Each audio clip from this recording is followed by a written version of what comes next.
Record.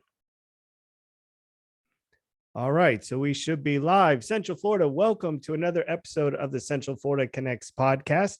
I'm your host and local realtor, James Turner, and today I have Mikaela here with Orlando Family Fun. First off, thank you and welcome for taking some time and being part of the show. And how you doing?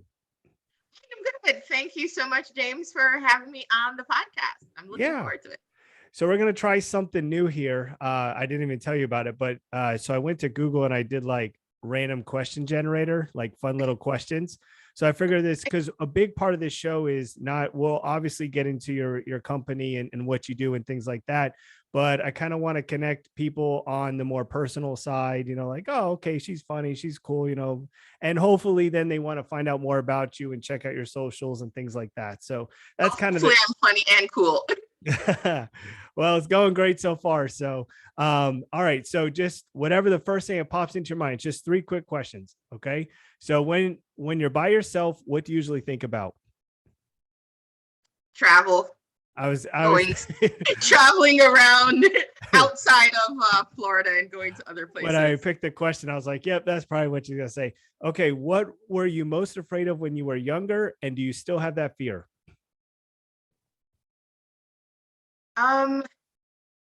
That is an interesting question. I would say probably more fear of the unknown. When you're little kids, like you don't know what's behind that door. You don't know what your teacher in the next grade is going to be like. When you move, you don't know if the people at the next school are going to like you. So it's the fear of the unknown. I still have that fear, and I think a lot of adults do. But what's different from being an adult versus a kid? You step out on faith anyway, and you try it anyway. And so just being courageous, even though I still have the fear of it. You learn to push through it, and you learn to rely on past experiences to kind of say, okay, I did this before and it was, it was unknown, but I know I can face it and I can do it. And so this will probably be similar then. What's your current golden rule when it comes to living life? Try anything once is my golden rule for life, and that has served me even well. Roller coasters? There are many things that I'm happy that I've tried it and I will never do it again. And there are things that I'm like, hey, let me try it, and I really kind of like this, whether it's food, activity, whatever. So that is my golden rule, and I highly advise that people try that.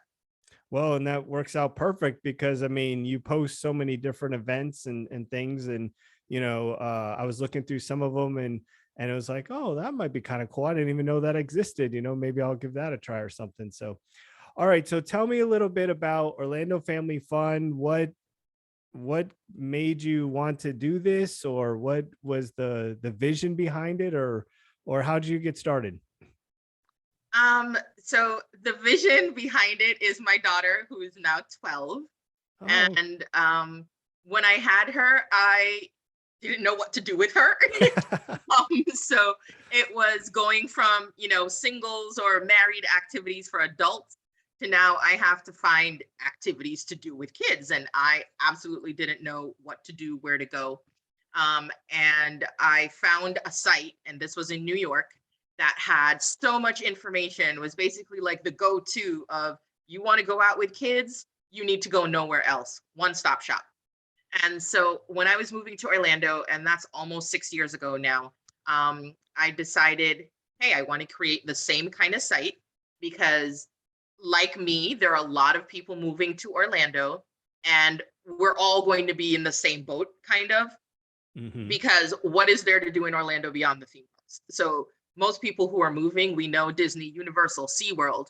We know the big attractions on like iDrive. But beyond that, what do you do as a regular, a normie, right? Living in Orlando, not a tourist or a visitor? We like to do things too. Yes, we like to do things that are not on iDrive in the summertime. So I decided that I wanted to start this same kind of site. Because I know when I first started looking up all these things to take my daughter to, and you add that onto a 40-hour, 50, 60-hour work week, you're just like, you know what, I'm tired. I can't spend the time researching things to try to figure out what to do. And then a lot of times, even though you may want to do something, you end up not doing something. And so what I wanted to do was take that away. So take away the research, take away the time, the effort that had to go into it, and just bring the fun part. Um, and like you had mentioned before, there's so many things and so many new businesses popping up in Orlando that I think a lot of people just don't know about. And I want to help spread the word so you have choices. You don't just have to have the theme park passes and go there every weekend. If you love that, fantastic. But if you are looking for other things, you're looking for cheaper things, you want a little bit of variety to throw in with the theme park passes, then that is the purpose of my site. I can totally relate because I have a 4-year-old, and my wife and I, the weekends or whatever, we would go here and there. Like we had no problems, like doing whatever we wanted. And then when we had a 1-year-old, it's like, oh, okay, I can't go there. What do I do? And all these events, like Easter and Christmas events and stuff, now you have to plan, okay, I need a stroller and migrating things that are kids friendly and stuff. So I can totally relate to that. And Yep, you're right. you It's need plans. When you have no kids, spontaneity is great. yes. But I have found with kids, you have to have plans. And plans mixed with spontaneity are okay, but just nothing. And you're like, I'm just going to go out, because they'll be the first ones that are like, oh my gosh, I'm bored. I don't know what to do, and so you want to make sure you have things planned, you know where you're going. To So keep them you don't get those entertained. dreaded I'm bored words from the kids. Yeah, to keep And as keep they them get older, they entertained. get bored quicker. Yeah, because they have so much. I mean, especially a 4-year-old, he has so much energy. And one thing that we found though was there's a lot of things that we did with him that we were like really had fun ourselves. Like we went to the science center and we went to like we have yearly passes to the Sanford Zoo.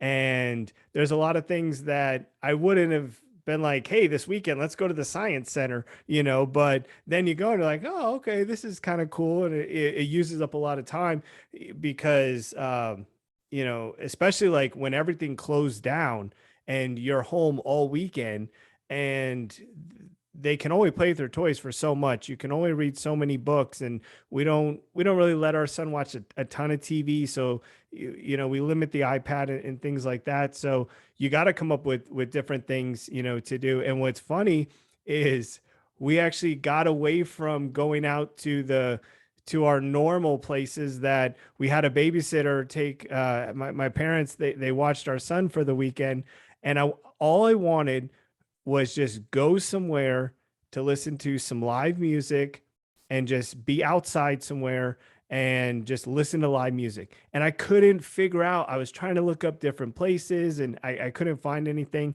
And, I was looking for a resource for something like that. And we ended up going down to Winter Park and just, I figured there's tables outside. There's got to be something. There just happened to be a concert going on right in that little field thing. And it was like the most amazing, it was like exactly what we were looking for. But it used to be, 5-10 years ago, you needed to know where the party or this event or that event was. It's like, I got you. It's here. It's here. It's here. And now I'm like, I got to phone a friend. So it's Yeah. So yes, and Who Wants to Be a Millionaire? I am basically your phone a friend. When you're looking for fun activities, people are coming in from out of town, or you just want to go out for the weekend with your kids. You can basically tag us in and just go to the website or Facebook to find out what's happening. and that wanted to be my main question for you. How do you go about finding all these events? Because I've seen people that they post a lot of events, and there's Facebook groups and stuff that post a lot, and I always seem to find out about it like the weekend of, or I'm always like the last person to find out about. It's like, how did they find out about this? Like we went to a Sanford thing, and there was we have a golf cart, and they did like this golf cart parade and things, and I didn't find out until I was there and saw the golf carts. Like, I wish I knew about that because I could have registered my golf cart. So how do you go about, like, what's the process to get all these events? Because you post a lot. Yep, I do. So there are actually a few things. The government websites, um, and the different, so like downtown Orlando and Sanford and Winter Park, Winter Garden, all of their sites post events Okay. on their calendars. So you can go through all of the government sites basically, or the visitor sites, and get the information. Then there are a lot of businesses like Orlando Shakes, Orlando Rep, American Girl, Orlando Science Center. So just knowing the main businesses that run in the area, I can go to their websites and then pull the events. And then now, because I've been around for a bit, they start sending me events. Okay. I'm on a lot of press lists, so they'll send me the events to say that these events are coming up. So like I got information on Memorial Day weekend events. I got a bunch of those last week. And so I can put that on the calendar. And then people can also add an event to the calendar. They'll fill it out online and they'll add it in.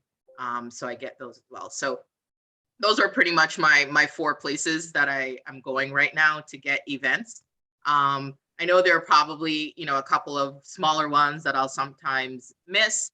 And then like the library has tons of events. So for the most part, I leave the library events to the library, but they have tons of events every day all Okay. over Orlando. So So do you have like a list or something that you're like, here's all the sites, and you just go like once a week and just check all the things and yep. then So I don't go once a week. So it'll be a few times per year for some of them, because places like Winter Garden, Winter Park, downtown Orlando, they put out their lists a decent amount ahead of time. So okay. I can populate a lot of that. So sometimes I'll have stuff populated for months. So Windermere, food trucks every fourth Friday. So I can go ahead and populate that. Old Town in Kissimmee, they do movie nights or they'll do car nights, and they'll have the calendar out for like a quarter. So I can go ahead and just populate all of that into my calendar on my website. So I'll do, a run through every few couple of months or so to see if they've added in anything new, or if it ended, in June, July, or something like that. Then I'll go back and I'll add more events to it. I used to go to But Old it is Town. a constant going around the internet trying to find the information, but I'm trying to prevent you from having to do that. So you want to see a show, you don't have to go to Winter Garden Theater, West End Theater, Dr. Phillips Theater, Orlando Rep, Orlando Shakes. You don't have to go to all 6 of those sites. Basically, you can just go to one and find out what's happening if you want to take, someone to a show that weekend. I used to go to Old Town when I was a little kid. My parents used to take me down there, and I don't know if they still have it, but I haven't been in probably 10, 15 years. But there was like a thing where it was like either a nickel or a quarter. You could get the little Coke, and then when you were done, you recycled the bottle back, and you got your quarter or something at the general store. That definitely doesn't exist. I don't even know what you can get for a nickel or a quarter anymore. Yeah, I I know when I know. was Well, I used to do they buy still like have the the little general store? small boxes of 10 cent, like the lemon heads Yeah. when I was little. And now I don't even think those exist anymore. So Do they still have the general store there, or?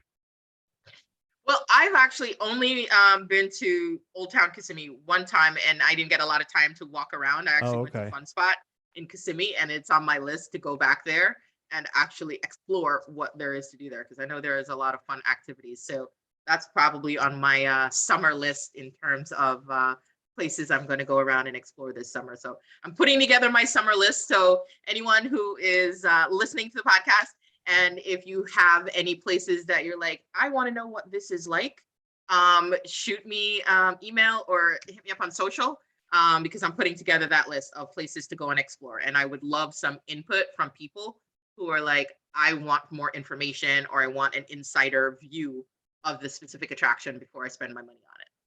Yeah, and we're gonna put all the links. She sent me all of her social links, so everything will be down in the description box.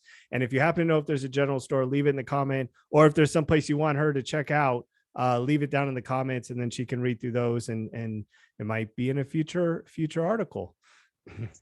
So Future article or on my TikTok. yeah. That's So where a how's the lot of TikTok been the doing? exploration of Orlando is. How's the TikTok been doing as far as? TikTok is doing really well, actually. I've got 21,000 followers right now, Wow. on TikTok. And TikTok reaches locals, and it also reaches people who are interested in coming to Orlando, which is pretty much anyone who has a kid. Right. And a lot of people are, trying to come to Orlando, but they don't have the budget to do Disney every single day. And so they're looking for other things that there are to do that are fun around Orlando. And so I'm able to show that, on my TikTok. One of the cool things I did actually is, a couple weeks ago, the kids were off. So we went to the Titanic Museum. And unbeknownst to me, it was actually the anniversary of the date the Titanic sank, the day that we were there. And Wow. we found that out while we were at the museum. And we actually got to hear, one of the tour guides talk about, what it was like that night, that morning. And it just gives you a completely different perspective versus just looking at the artifacts, which, by the way, are real. And I know a lot of people have that question. I have that question. They're real artifacts from the Titanic and other Wow. White Star ships, which owned the Titanic. Where's that It at? just gave us a completely different perspective, hearing the person talk about the boat sinking and people trying to save people, or this one mother who just shoved her baby into the arms of this, waiter who was getting on a boat, and the fact that they took the women before the men, and some women were like, nope, I'm staying here, we've lived our lives together, we're gonna die together, I'm not leaving you. So it was just, I highly recommend it if people haven't been. But my TikTok just has videos of places that I explore around Orlando with the kids. Sometimes it's not a full post because there's not enough there to write like a 500 to 800 word article about it, but it will make a couple of great videos on TikTok. And so, when I go somewhere, I usually film videos and then I'll decide whether or not I'm going to write a full article about it as well. So, if people want to know what things look like on the inside, how kids like it, because I usually have my kids with me, and I have a tween and an elementary age, so people can see, the split, in terms of your teenager who whether or not they're gonna like it or not. So yeah. Where is the Titanic event? It is on iDrive, Oh, is it? the Okay. Titanic Museum. Mhm. Oh, I'll definitely have to check that out. I thought because recording videos for different events, I thought about doing stuff like that. And I found it challenging with the kid. And I don't know. I seen when I try to record the video, I I it kind of takes away from the experience because I'm trying to make it perfect. I'm trying to get this angle. I'm trying to think, how can I put this video together? So I started thinking that maybe instead of trying to put together this like professional video when I have a 4-year-old and things, doing more of just like a 10 or 15-minute Facebook Live to where it's a little more unscripted. I can kind of show things that are going on. And if the kid's screaming in the background or something, it's not like, the end of the world. And then people can ask questions because maybe there's a certain question like, hey, are the artifacts real or whatever? And with it right there on Facebook, you can just kind of answer it. So that was something that I had thought about. But that's good to know. TikTok is a bit more forgiving, so it's not as, you don't have to be as perfect as some of the older platforms.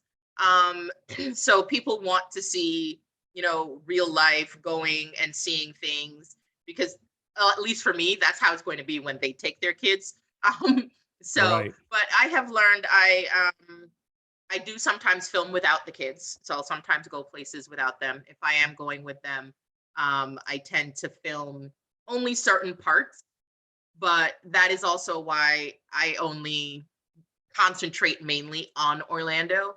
So when we do travel, which, that's one of my things that I love to do, I don't film outside, really, of Orlando. So, anywhere that's driving distance within Florida, so like Tampa or Jacksonville or Miami, those I would, Mhm. or a cruise. So we recently went on the Mardi Gras, my son and I did film some stuff on the Mardi Gras, but I just make sure that there's a balance in terms of the activity that I'm doing with them and then what I'm filming. But when we go on vacation, but my kids are so used to it. We went to Turks and Caicos last year, and my son was like, "Mom, aren't you going to film anything?" And I'm like, "No, I'm not going to film anything." And he's like, "Why? I want you to film." And I was like, "Okay."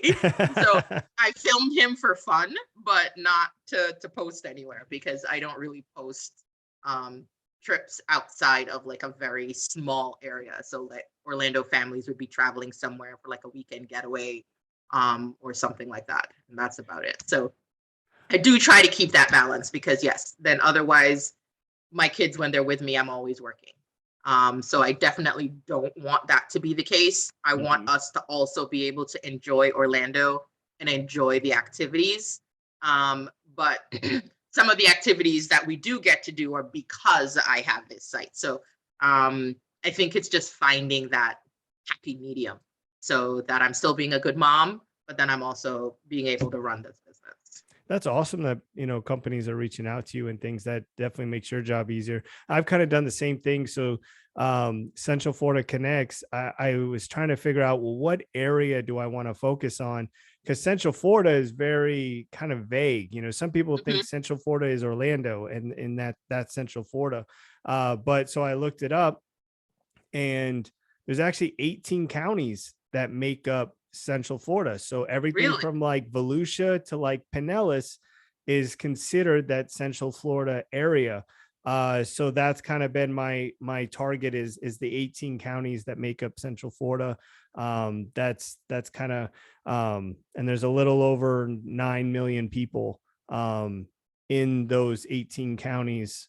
According to, I think, like 2019 census or something, it was like 9. I looked up each county and added them all up, and it was just under, I think, 10 million people. I'm sure it's more than that now. So, but that's kind of the demographic.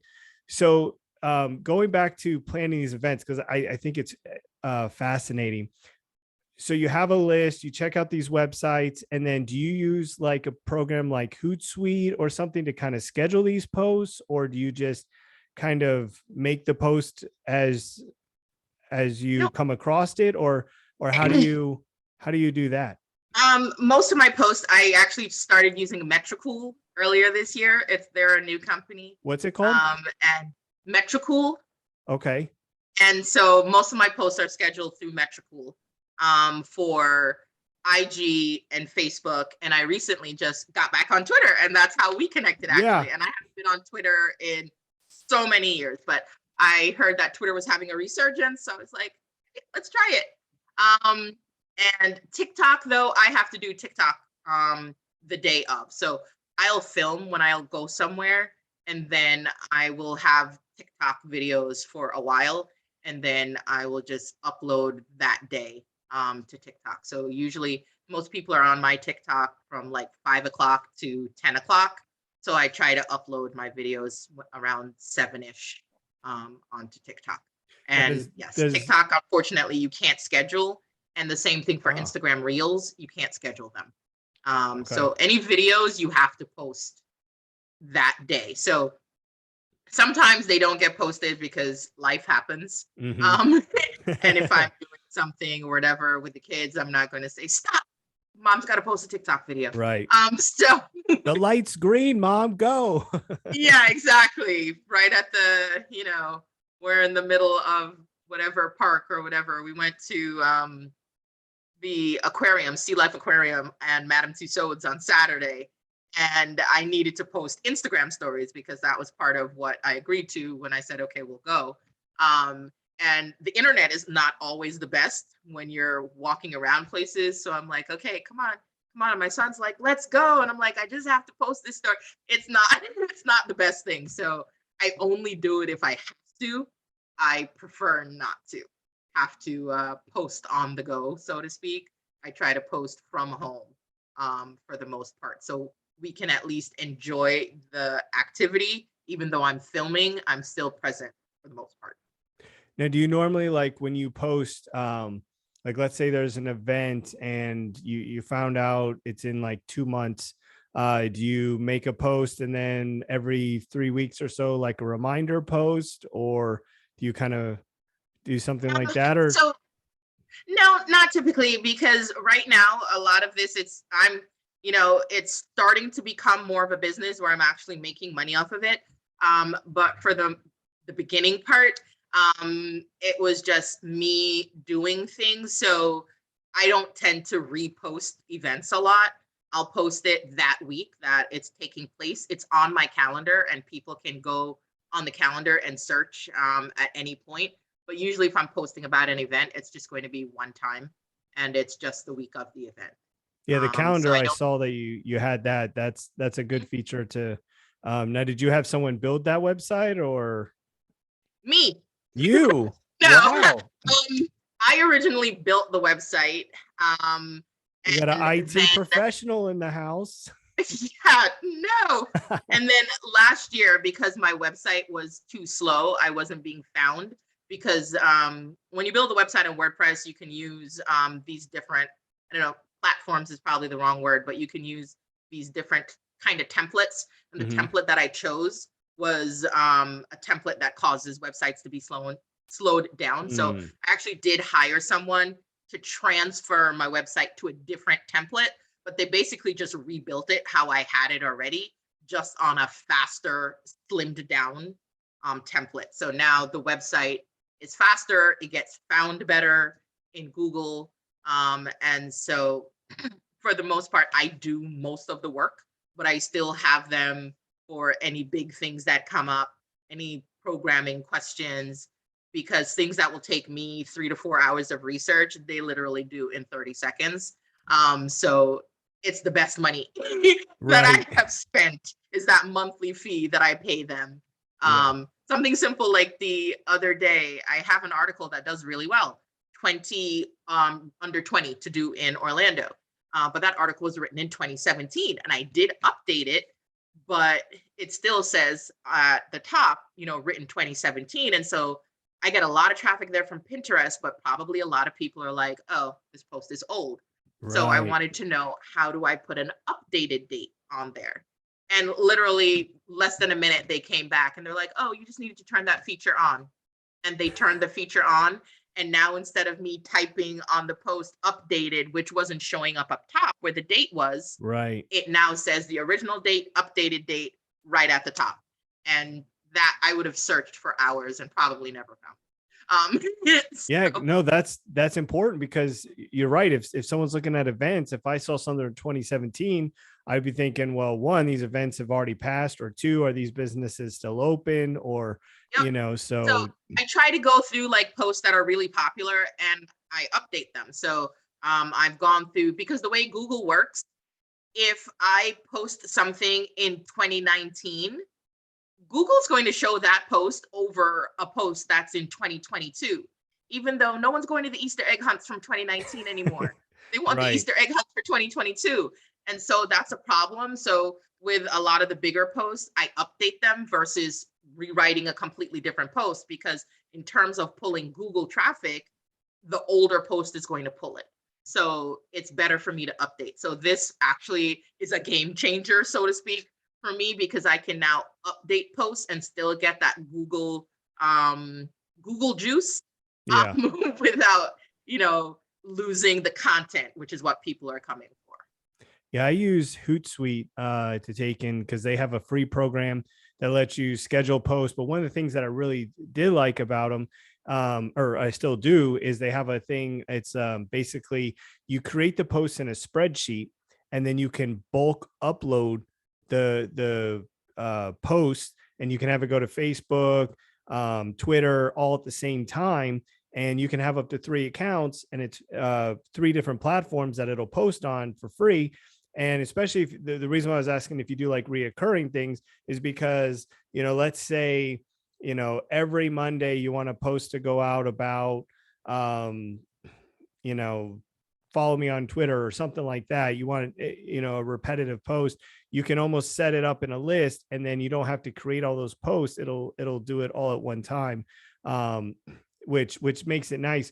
It used to be that the bulk, I think you could do like 100 posts at a time, and but it was part of the paid version, and they just now made it to where you can still do it. I believe, I hope so.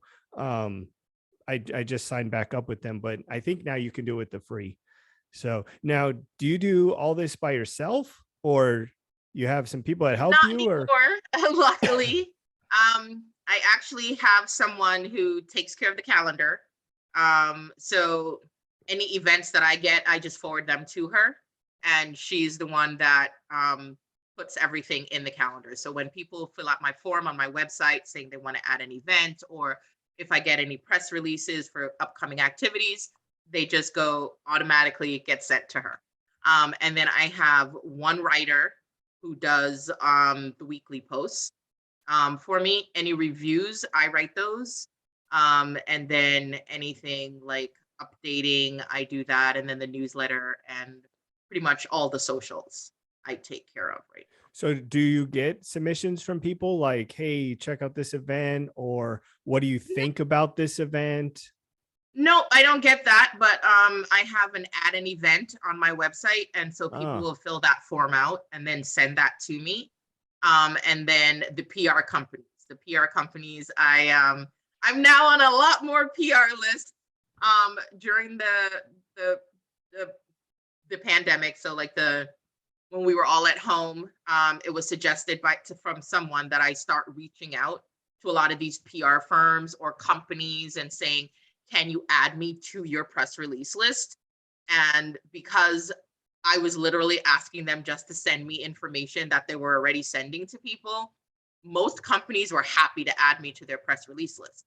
And so this really helped in terms of getting information on events. But then also when they started holding events again, they started inviting me because I was on their press list. I was putting the stuff on the calendar in my newsletter. So they're like, oh yeah, we should invite her to stuff. And so that has really helped as well. But in terms of asking about an event, I've been reached out to possibly plan an event with someone, mm. but not to say, oh, I have an event already. What do you think about it?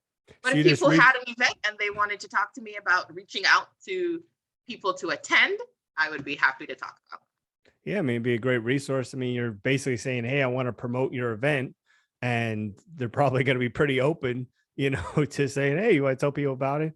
So that's cool. So you just reached out, and then so they just send you emails or whatever whenever Yep. something comes up. Send me an email, or they can fill out the form on the website. Just because you need like date, time, all of that information, and or they can check out my calendar posts, because the calendar posts pretty much show you what it is that I'm going to need in order to add this event. So it's not a lot of back and forth. You can just say, here's the event. And the only thing that I do say though is that I'm now getting people reaching out to me about adult events and things like that. And I pretty much try to stay in my lane. There are a good amount of sites out here that talk about things to do in Orlando for adults. And so I don't feel the need to go there because there are a lot of sites that have that covered. So I try to stay in my lane and I focus only really on family activities. So if you're looking for the girls' night or the couples' night or things like that, that's not going to be what I promote on my site. That's interesting. Yeah. We're excited. We're going to Legoland. We've never Mhm. been. And because my wife's actually expecting our second child, and in September. So we're like, we want to do some little getaways kind of before the baby comes, because once the baby gets here, it's going to be really tough to travel, with a newborn, and it'll be our first time traveling with two kids. So that should be exciting. Um, but we're going to go down to Legoland. We're staying at one of the hotels, I guess, right on the, right in the park. They said it's like 100 kid steps, and you're in the park. The Legoland Hotel and the Legoland Pirate Island Hotel, they actually share a lobby, and Okay. they're right next to the entrance of the park. We stayed at the Legoland Pirate Hotel last year, Pirate Island Hotel, and that was a lot of fun. Because Legoland closes kind of early, but then the hotel has all these like little shows and games and things like that at Oh, night. So that was a lot of fun. And our room had like a little scavenger hunt that the kids had to do in the room. And then they got the combination for the safe, and they were able to open the safe, and they got a little prize. oh, And that's cool. they really loved that. And then there's a thing of Legos in the room. And so, the kids can build on the Lego wall. There's a Lego wall in the room and Legos. That'll be So me. that I that was a love lot of fun. Legos. And Peppa Pig Land just opened a Yep. couple months ago, and so we went for the media preview day. And my son is 7, and he had a great time. He got to go on all the rides multiple times because it wasn't that busy, and he really liked Peppa Pig Land. So since you have a 4-year-old, they'd probably really love it. But I also want to say, traveling with a newborn is actually easier than traveling with a toddler, just so you know. They just sleep. Because the newborn is like, someone told me years ago, they're like, your newborn's like a pocketbook. You just carry them everywhere. They don't move around. They don't squirm. So when I would try to put my toddler in a seat on the plane, they wanted to get out. They wanted to sit on my lap. They wanted to run up and down the plane. The newborn just stays in the car seat and just looks That's around. true. So it's when they hit 2, that's when it's hard to travel with Once them. once they find out that the legs move and they can walk, then that's yeah, and then we you got have to let them run around the airport, or you have to walk up and down the aisle on the plane with them. That is when it's difficult, because I traveled with my daughter from when she was 6 weeks old, because I had to go back to work, and my job, I did meetings with pharmaceutical companies, but I had to travel all around the US. So I had her travel crib, I had her stroller, I had her diaper bag, all by myself, traveling around the US. So I have definitely been there, and I have tips for anyone who wants to travel with an infant. yeah, we got the pass. It's the park, it's Peppa Pig, and then there's like a water park or something there. Yes. So it's all three. We're there for the weekend. So we're excited. I'm a huge Lego fan. I've been trying to get my son into them, and watching the shows and try to get him into that. He loves the Peppa Pig show, but the Lego thing he hasn't caught on yet. He doesn't really have a lot of patience. Like, he won't just sit there. I don't have patience either. But something about Legos, when I was a kid, I would spend hours just building these things. And it's like, how tall can I make it? How wide can I make it? So we're, you can build it and he can knock it over, and then he'll probably like it more. yeah, I built him this little, push it over and see all the bricks fall everywhere. He has this little train table. And so I built him a little, like a tunnel, and I put windows in it and a little roof, and then the train, it's motorized, so it goes in the tunnel. And but it's not 4-year-old proof, so it does break. And then he like brings me the pieces, and he's like, build the tunnel back, so yeah, it's something I definitely have to. So what would you say is the coolest place that you got to go check out, that if you weren't doing this, you would have never known about it, and you're like, wow, this was amazing, and I got this opportunity because of this? I don't know if I'll say I got the opportunity because of this, but the coolest place that I have been is Devil's Den, which is in Central Florida. It's not in Orlando, and that is going snorkeling in a cave, and that was really cool, because I was able to take my son, who we've tried to take him snorkeling in the ocean, but it's just too rough, too deep. Whereas here, the water was calm. He was able to, swim around by himself pretty quickly. And it's just cool to go snorkeling in a cave. Yeah, that's awesome. That was definitely, and we also went swimming with the manatees last year. And those are probably 2 of my top activities that I've gotten to do. And partially because I was looking for stuff to do, because I'm always looking for stuff to do for us and then for me to share. And that definitely is probably one of the top things that we've done anywhere, was swimming with the manatees. And because we had a private boat, because it was during the height of the pandemic. And so pretty much everything was a private tour, and there weren't a lot of big boats out there. So it was a lot quieter than what it typically is during manatee season. So we actually were like by ourselves with like this one manatee just constantly swimming around us. And I don't think my kids or I will ever forget that experience. one of the coolest things I've done in Orlando was Discovery Cove. And I actually did go because of the website, because I'd heard of Discovery Cove, but nobody ever really talked about it Right. or never really heard anyone say, hey, I've been and it's awesome. So I decided to go check it out so I could talk about it for the site. And it is a hidden gem. Even though it belongs to SeaWorld, I think a lot of people just don't know about Discovery Cove. And it's awesome. You pay one price, everything is included. Breakfast, lunch, you can get sodas. You pay a little upcharge if you're an adult. You get drinks all day. Um, Wow.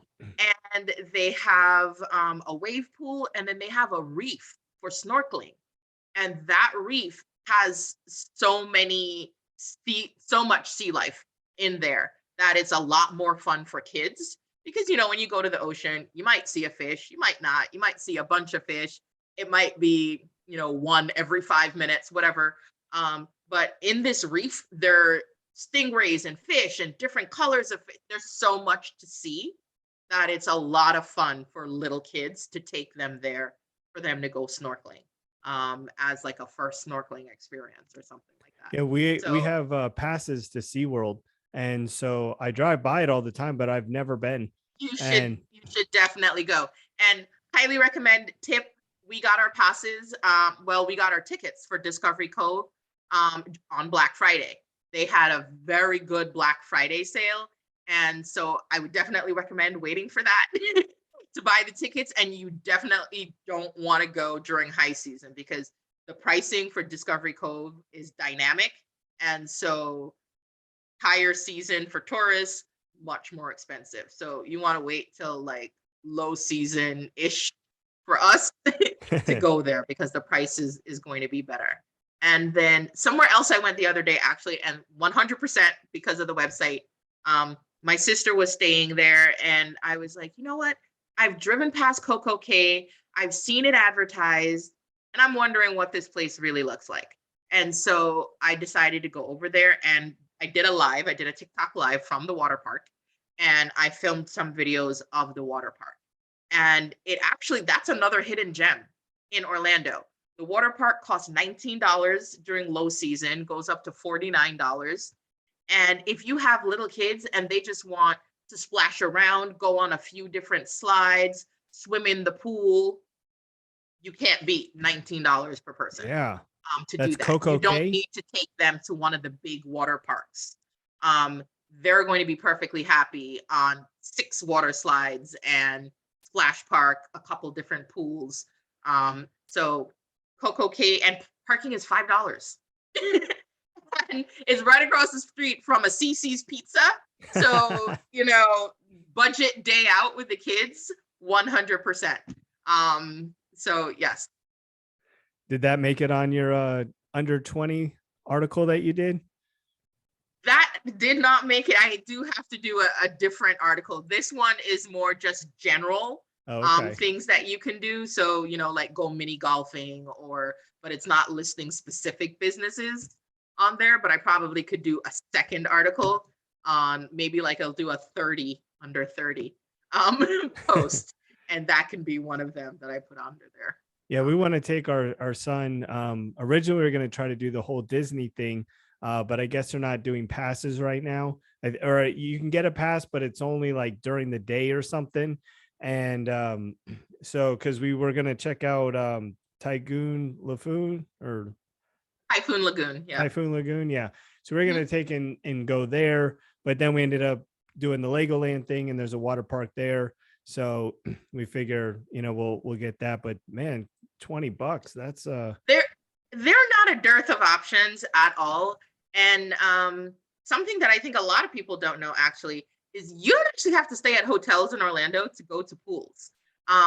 There are a bunch of hotels that you can go to just for the day, and especially out of season. So September, October, November, we're still having great weather. You can pay for a day pass and you can lounge at the pool all day. You can use the pool. You can hang out there.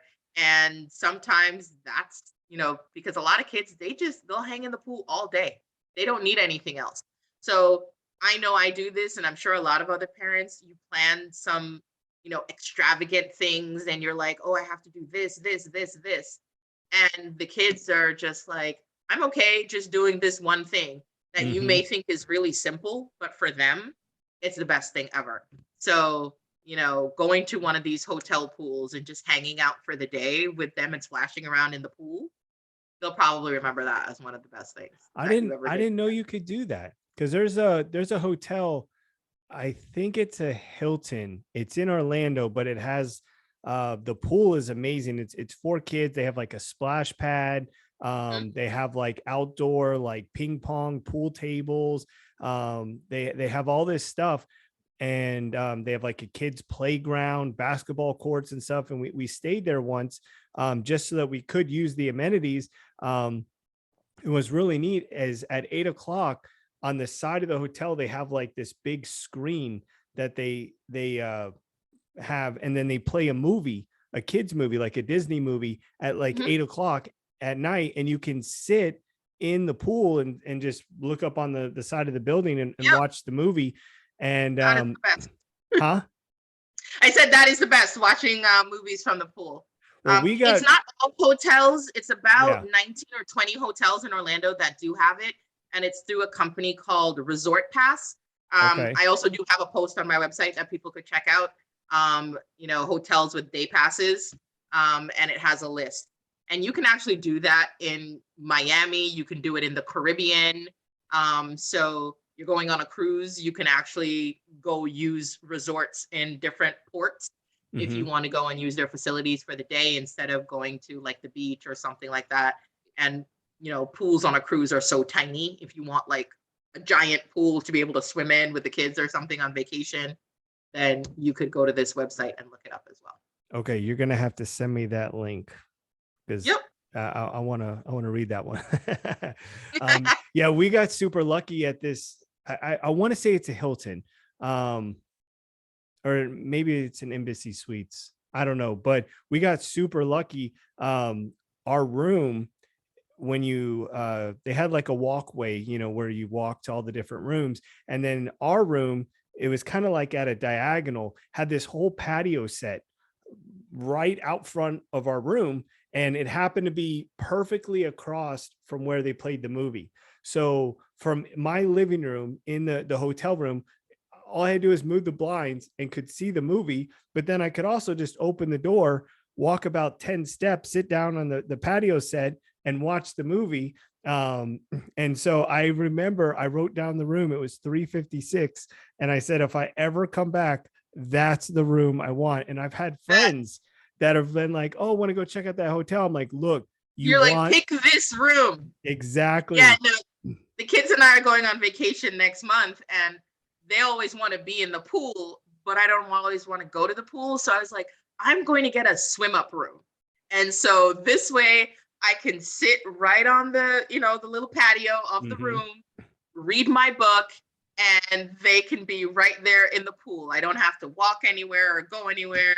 It's just, Mom, can I go in the pool? Sure. Just go right out the door. I'll be right there with you. Um, and then that way it's not walking back and forth. You're cold and wet and you're doing the long walk back to your room. So it's definitely looking forward to that. Yeah, Because we unfortunately or fortunately, when we're out enjoying Orlando, I'm usually working. So, most people when they're going out and about, Orlando, and they're trying activities, they're having fun and they're out with their families and stuff. I'm out with my kids and I'm having fun, but I'm still working. you're still doing the So work. Yeah. when I leave the country or leave the state altogether, then I actually get a break. So that's I'm definitely looking forward to that at the end of the month. Yeah, I've had other content creators on the show, and one of the guys, he does fishing. He has a fishing company, and he records Mhm. himself out there. And he said a lot of people like, oh, you have the life, you just go out and fish all day. And but what people don't realize is, you put together one of these videos, or you put together one of these reviews, or you write this article, or whatever. That takes a lot of time. And I mean, I don't know if you've always been into writing or not, but I'm horrible at writing. And if I had to write an 800 word article, it would take me probably all day. And then you have to do the research, you have to get the prices, because you want to make sure you quote accurate information. So if it's $19.99, you don't want to say it's $12.99 and then everyone's upset. So there's a lot of research, getting the videos. I mean, how much time would you say that you spend putting together like an article, or your week, like how many So hours would you say? Because I know it's a that's lot. why I've given over the writing to a writer, because like the list posts are research posts. So if I'm talking about 10, 20 places to go zip lining, that's doing research, and that's going to take a couple hours to do. When I'm doing a review post, I went to the place, this is my opinion, I'm telling you what was there. So that takes me about an hour. So it's the writing takes about an hour, and then I have to put in like links, and I have to, get the photo and things like that, and put that on the website. But in terms of time, it doesn't take me a lot of time to write. When I used to write all the articles for the site, it used to take me a lot longer, and I used to post more frequently then also, to try to just build up the database of articles that I have. Mhm. But now I don't take a lot of time writing, because I do have someone who does it for me to make, Now, have you my life easier. have you thought about, because I know you're on a lot of the platforms, have you thought about doing like a YouTube video response, or no? She's like, no, I want to do the writing. YouTube takes a lot of time. I did Yeah. a couple YouTube videos a couple years ago, for a different business, and it just takes a lot of time to edit and put together those videos. And maybe it's something that would be in the future, but I think what a lot of people have to remember is that when you start doing this, you're not making any money. Correct. So Yep. you're spending a lot of time, and you're trying to build it, to the point where you can make money. So when you see my website and you see all that stuff on there, please click on things. Please click on the links, or click on the ads that are on there, because that's what's going to allow me to continue bringing this content to people. And I think that's what some people just don't realize, is that in the beginning, we're not getting paid at all Yep. for doing this. And so there's only a limited amount of time that I can put in, into certain things. And YouTube would basically take the same amount of time to just do one video that I dedicate to putting to Instagram, Facebook, TikTok, a blog post, editing blog posts. And so I don't know if it's worth the effort really, because the return on investment in terms of my time is not going to be that great right now. It would take a while to build that up. And maybe at some point I'll think of doing like a kind of interview kind of series, at different locations, or something to that effect. But right now I think I'm at capacity in terms of what I can do. So right now I am trying to start monetizing and earning income, which might not be the best topic to talk about, Well, no, in I terms mean, of people being interested in that. But right now that's where we are, because we've been around for a while. We do have a lot of information to share. We have a decent amount of traffic. So just getting to that, so I can continue to bring stuff, and even bring more stuff, because then I can have more people helping me in order to be more consistent in terms of bringing information that people are going to utilize. right, exactly. I But mean, James, this has been lots of fun. I'm like, it's almost been an hour yeah, now yeah, we've been talking. yeah. I don't So really put a time on it. We usually, hour and a half. If conversation's good, it's kind of, I'm trying to be the Joe Rogan of Central Florida. I don't know if you so I don't know what it means. yeah, so that's kind of I keep it unscripted. I like to keep it funny and stuff. But what you were saying about the YouTube thing, you're right, you don't make a lot of money in the beginning. And because I used to have another channel previously, like back when YouTube, this was like 2000, I don't know, 2005, 2006, or no, maybe like 2008 or 9, somewhere around there. And it was also a lot easier to qualify to start getting ads on the videos, where now they've changed, because starting the second channel, they've changed the requirements. So now you have to have 100 subscribers, where before you didn't have to have any. You could have one subscriber and you could be eligible for their monetization program. Well, now you have to have 100 subscribers, but you also have to have like 4,000 hours of watch time, which in the beginning, it's going to take you, you're going to get the 100 subscribers most likely way before you're going to get 4,000 hours of watch time. And then even once you have that, like, just because you're eligible, it's not like you go buy a Benz. I mean, you could get a video, you could look at all the monetization for the month and you could have $8 or something, you know? So it's not like you're going to be crushing it for a while, but I'm hoping that, you know, with the podcast, people start, you know, even if, let's say 2 years from now, someone watches the show for the first time, they might go back and want to revisit some of the other shows. Or they might be like, oh, I know this person, you know, maybe it pops up in their feed or something, and they want to take and watch. So the good thing, at least as far as with podcasts, is there's the longevity of it, because people can go back and watch old episodes and they could still be new to them, versus like if I spent the time doing an Easter egg event, like you said, no one's going to go watch my 2019 Easter egg video, you know, but they might see a podcast that I recorded 2 years ago, but they're not going to do the Easter egg thing. So the last thing that I wanted to ask you about, so you said you did traveling. You've been like everywhere. I've been a lot of places. Yes. Now you lived, because you said that you studied Portuguese in Brazil and Spanish, and like you actually lived there, or? Yep. How was that? Well, I was only there for about 4 months. It was supposed to be 6, but then it didn't work out because I wanted to be there for Carnival. But I was in Brazil for 4 months, taught English, studied Portuguese, Mexico for a month, Cuba for a month, and then I did my MBA in England. So I was in England for a year. And traveled most of Western Europe when I was there. And then since then, you know, we've traveled a bit. I like to try to take the kids places. So we try to travel. Of course, we now live in Florida, so cruising is amazing and it's easy. Land travel through Europe is not always the easiest thing to do with kids, because you're multiple trains, planes, automobiles. So the last trip we did, there was we stayed in like 6 hotels over like 2 weeks or something. Wow. Ridiculous. So cruising is definitely, I throw that in there because we get to go places and it's a lot easier on me. We do things during the day, and then in the evening there's food, there's entertainment.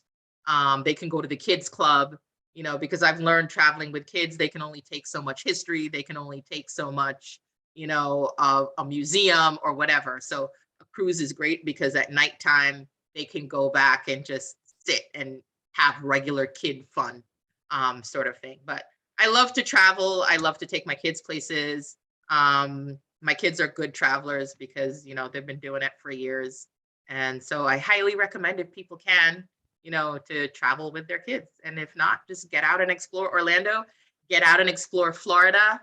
And we want to help you do that. Have things been a lot different with the whole COVID thing? Like, has it still, like, when you go places, or is everything still open, or has it been?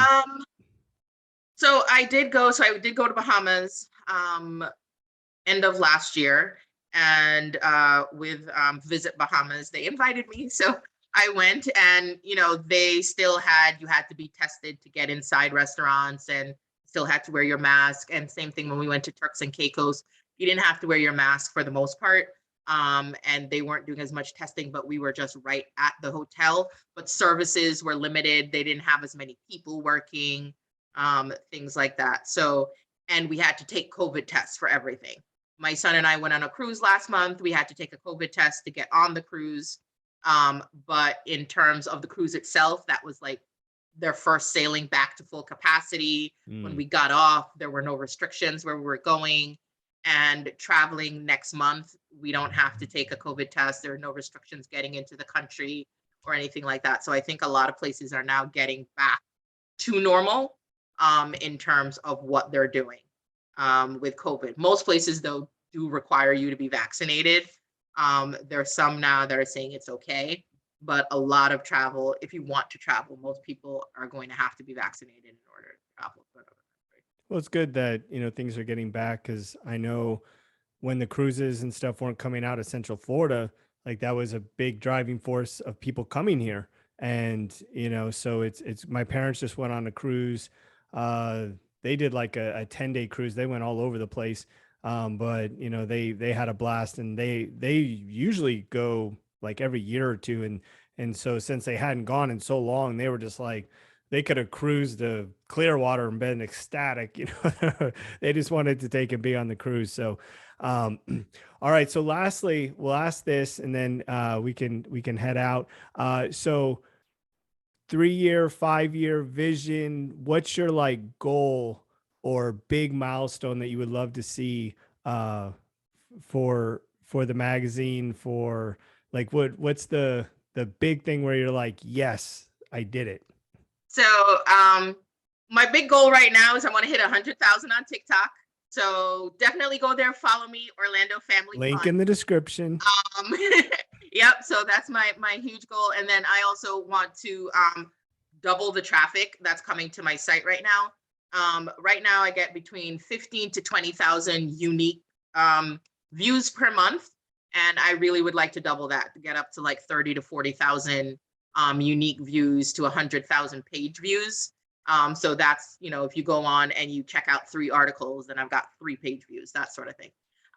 That is the goal. And then, like I said, I just recently started monetizing. So turn this into a business that fully supports itself. So not just supports itself. So the money that I'm paying every month for the writers, the calendar person, I have a VA that just started helping me a couple hours a month, that not only does it pay them, but that I actually make a profit for this business every year. And it'll become like one of my sources of income, because, that's what they say now. You have to have different income streams. So this will be one of my income streams.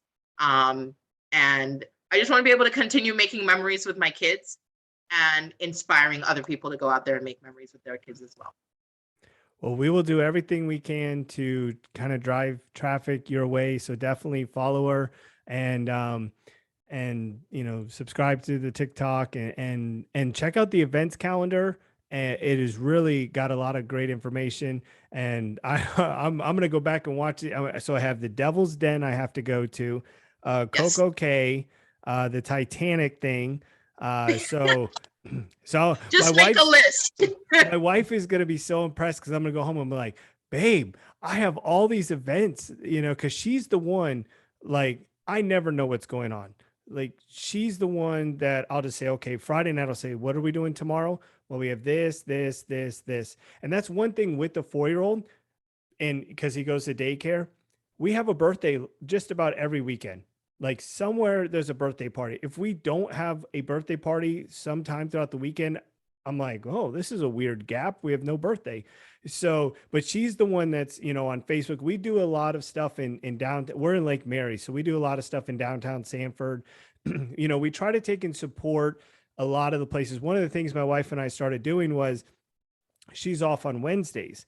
So every Wednesday we try to go to like a new place for lunch, and we'll try to pick some new place. We don't go to like the big chains. We try to go to the little barbecue place in downtown Sanford, or the Italian place, the place we went for the music, and the little pizza place. I forget the name of it, but we try to support the little places and just Mhm. get new experiences. And so now I'm going to be like, hey, we can do this and this and this. And, I spent all afternoon researching stuff, and she's going to be like, wow, I'm so impressed. And then she'll see the podcast. She'll be like, funny, funny. There you go. Well, thank you so much, James, for having me Yes. on. I had a really great time. Thank you so And much. I hope to see you around, and I'll definitely see you on Twitter. Yes, we'll have to we'll do a follow-up sometime, and but yes, it's been a pleasure having you on. Thank you so much. Thank you for everybody watching. Make sure, if you're new to the channel, subscribe. Check out the links in the description. There's gonna be a ton of stuff from the show that you can go follow or check out, articles, things like that. And thank you guys so much for the support, and we will catch you guys in the next episode.